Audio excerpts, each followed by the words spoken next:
Pregnancy में बहुत सी mother's खुजली या इचिंग से बहुत परेशान रहते हैं। ये खुजली ज्यादातर लास्ट के 3 मंथ्स में ज्यादा होती है। हाय, आई एम डॉक्टर शिविका।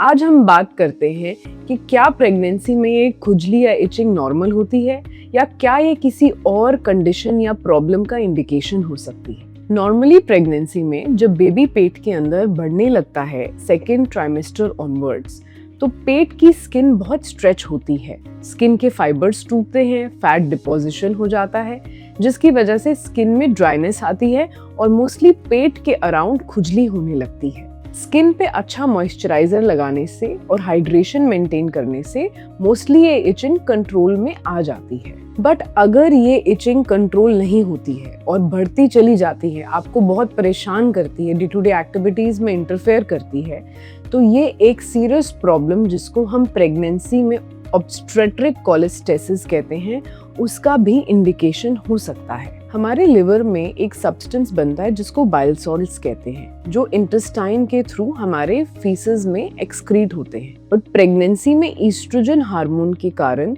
ये बाइल सॉल्ट्स एक्सक्रीट नहीं हो पाते और ये जमना शुरू हो जाते हैं, जिसकी वजह से लिवर के एंजाइम्स भी बढ़ जाते हैं और ये इरिटेशन भी कॉज करते हैं, स्किन के नीचे खुजली करना शुरू कर देते हैं। इस सब बाइल सॉल्ट्स के कारण बहुत ज्यादा खुजली होने लगती है, स्पेशली पेट पर, हाथों के तलों पर और पैरों के तलों पर।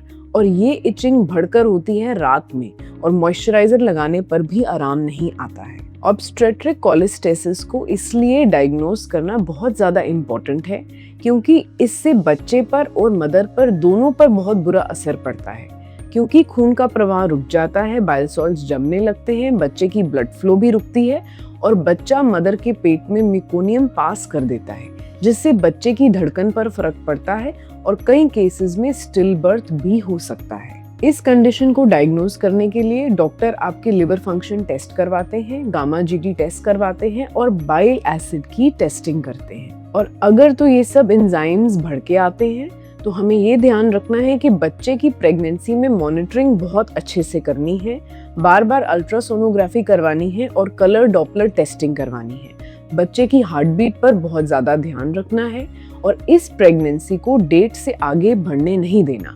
36 या 37 वीक्स पर आपको डिलीवरी करवानी चाहिए और डिलीवरी के टाइम बहुत ज़्यादा ब्लीडिंग या पीपीएच का भी हमें ध्यान रखना चाहिए। तो अगर किसी भी मदर को प्रेगनेंसी के ड्यूरिंग इचिंग हो रही है तो इसको सिर्फ एक स्किन की प्रॉब्लम या कॉस्मेटिक प्रॉब्लम मत समझिए। ये प्रेगनेंसी से रिलेटेड ऑब्स्टेट्रिक कोलेस्टेसिस भी हो सकता है। अपने डॉक्टर को अपने सिम्टम जरूर बताइए और टेस्टिंग जरूर करवाइए।